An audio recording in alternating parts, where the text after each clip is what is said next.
Good evening, ladies and gentlemen. Welcome to this edition of the Prime Time Newscast in the English language on Canal the International. I'm called Maureen. We'll begin with our top stories.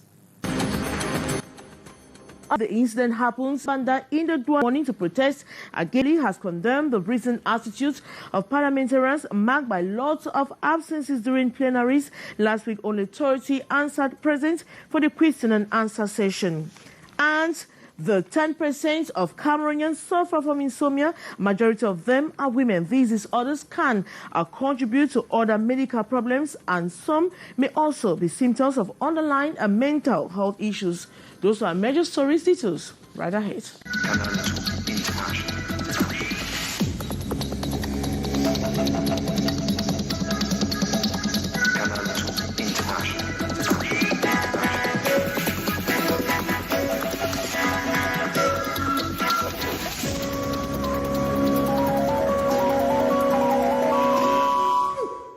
Good evening once more. A man was shot dead while on a mission to save a lawyer who was being attacked by a thief. The incident happens in the Dogbong neighborhood in Cameroon's economic city, Douala. The late Tarmac Fabrice is said to have been shot by the police who mistook him for one of the thieves. More on the story with our reporter, Regina Leketandak. Tarmac Fabrice, 30 years old, was a well-known face at the Citadel neighborhood in Dogbon in the Douala 5 municipality. Working as a security agent at a snack bar, Tarmac was on a rescue mission on Saturday night, breaking Sunday, when he met his end. Around 3 a.m. on Sunday morning, one lawyer called Tarmac saying there is one of his lawyer colleagues who is being attacked by thieves in his home. When we got there, we realized the police was already there. The police was trying to break open the gate. And then Tarmac had a machete. He used the machete to break open the gate, and the police entered. We equally entered with the police in search of the thieves. Suddenly, he heard a loud noise. That's the thief! That's the thief! So he raised his cutlass, hoping to hit the escaping thief. But the police mistook him for a thief and shot him. The father of the deceased is yet to come to terms with the sudden death of his son. When we met him, he told us he went to the police district to demand what happened to his son. He was directed to the Lankantine hospital, where he saw the body of his son, described by many as a hero. Amongst all my children, Tarmac was the one I could count on because of his character. Everyone around Dogbon knew him as someone you could rely on for help. I have no idea how such a predicament befell my son. I went to the police to find out about his death. I was asked to go to the Lankantine hospital, where his body was being kept. When I got there, I was asked to pay a sum of 5,000 francs before I could see his body. At his home in New Bell, the wife, who just gave birth 2 months ago, is devastated. She would now have to look after their handicapped daughter, 2.5 years old, and the newborn baby alone. He left for work, saying goodbye to his children. I can't exactly explain what happened. Everyone has their own version. I'm just from giving birth.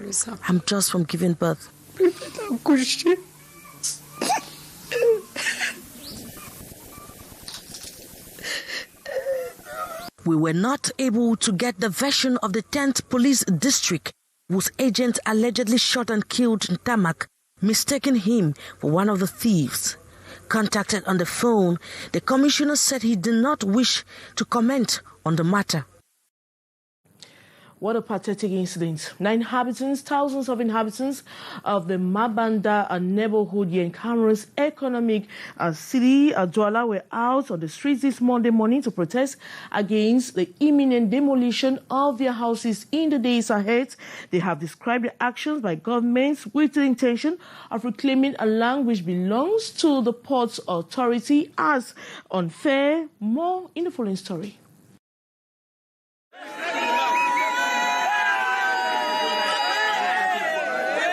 The pain of senior homes destroyed in the coming days is omnipresent. We are in Mabanda, in the Douala 4 Council area, in Cameroon's economic city, Douala.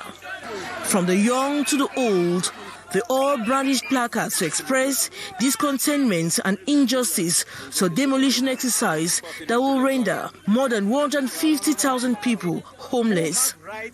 This man, in his late 50s, recounts multiple letters addressed to the former Prime Minister Achidiachu to clear the dust around the land concerned.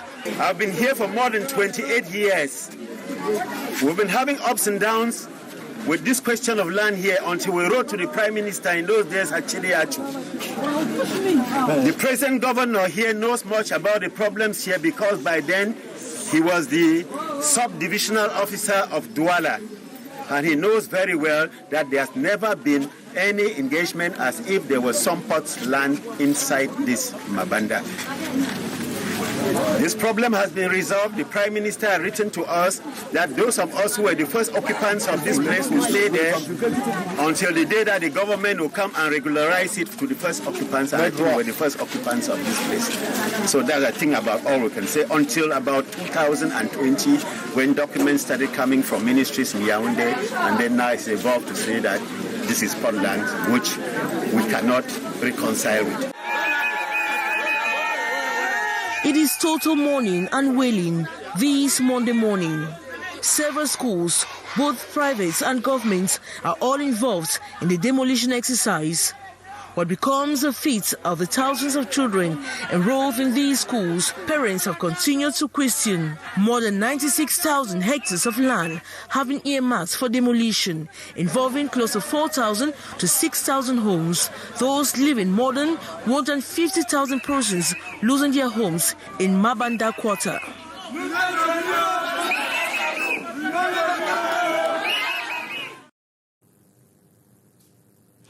The African and French-speaking consular chambers opened their 46th General Assembly this April for Yaoundé under the patronage of Cameroon's Prime Minister Joseph Dion Gouté. One major element of the General Assembly is putting in place of a new bureau, as we hear in the following story.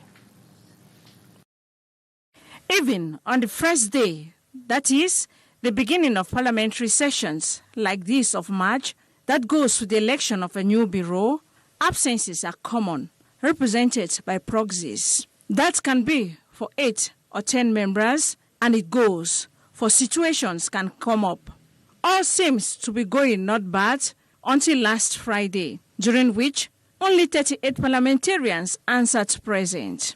The House Speaker taking the seat this morning could not hold back his anger. Kavaye Yege Jibril lashed out on those who claim to be the people's representatives, but come to Yaoundé for parliamentary sessions, yet are never present. The House Speaker says he is 70 and above, like many, yet they are there all the time. He thinks something should be done for the MPs to be on their seats and put the interests of their people before all. Many parliamentarians are noted for that, always on proxies, having discussions along the corridors, or simply attending to their own private business. The attendance today a little bit encouraging, but the House Speaker believes session time should be session time and nothing less.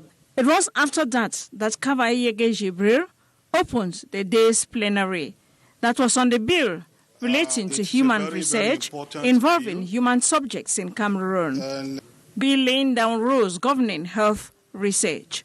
And Public Health Minister Manauda Malashi defended the bill. That was rather a report by Beatrice Angamo on the House Speaker of the National Assembly, who has condemned the recent attitudes of parliamentarians marked by lots of absences during plenaries.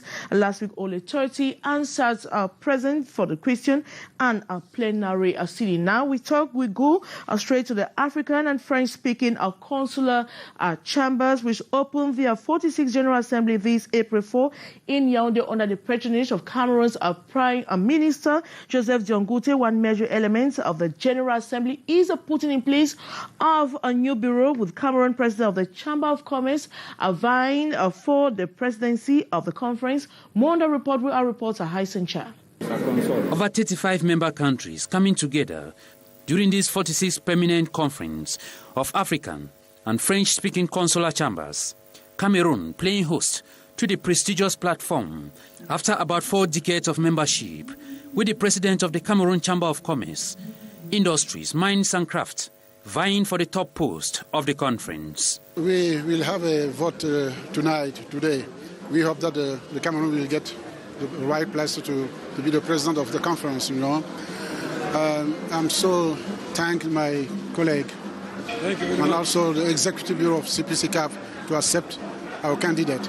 The 2 days come together, a moment to share experiences and strengthen mechanisms to promote entrepreneurship within the French African countries to fight against poverty and unemployment. We think that is a very big moment to make the cooperation, to make what we call the ZLF-CAP, the free zone league of exchange, economic exchange. We hope that we will get South-South cooperation. In this country, we got what we call archipelago with the European Union. We have trained more than 360 young people. Inside, we have 144 women and 120 coming back immigrants. We have trained all that in the agricultural industry, in the car repair, electronic car repair, because you cannot go alone today to repair the car with a screw and hammer. And also we make entrepreneurship. Opening the consular chambers this April 4th in Yaoundé, Cameroon's Prime Minister Joseph Diongote urged the member countries to consolidate public-private partnership as a pathway towards economic emergence. And what is the role of the Chambers of Commerce, Industry, Mines and Crafts in a country? Hyson Cha caught up with the Minister of Mines, Industries and Technological Development after the opening ceremony of the conference, who sees the Chamber of Commerce is the gateway for business opportunities, sharing of experiences between business operators and an asset to the economic development of every nation. More in the following story. The role of the Chambers of Commerce is paramount to the development of every economy, as it serves as an open door to business operators. Une chambre consulaire déjà est une instance représentative des professions qu'elle intègre. A consular chamber is an institution that represents integrated professions. Cameroon has 2, the agricultural profession and the commercial profession. A chambers represents the interests of the different professions. It is a link with the public power. Des intérêts de ces différentes professions.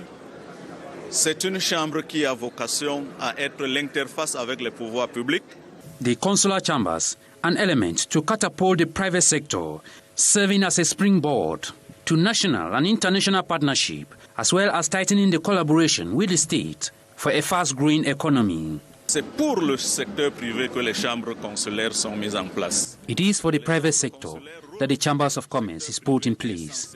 It is a group of professions in the different sectors brought together in consular chambers. Et qui sont organisées au sein des chambres consulaires. The French African countries expected to step up their operations to be able to match their English counterparts that are well ahead in economic strives. The consular chambers a gateway to multiple opportunities between different professions. And that report by Hyson Cha brings us to the end of this edition of the Primetime Newscast in the English language on Canal the International. Thanks so much for watching. We have news in the French language at exactly 19h50, 7:50 with Alain Gislenkanga. But coming up next is the brief with Mark Shwamu. As for me, I'll be back same time tomorrow. Good night.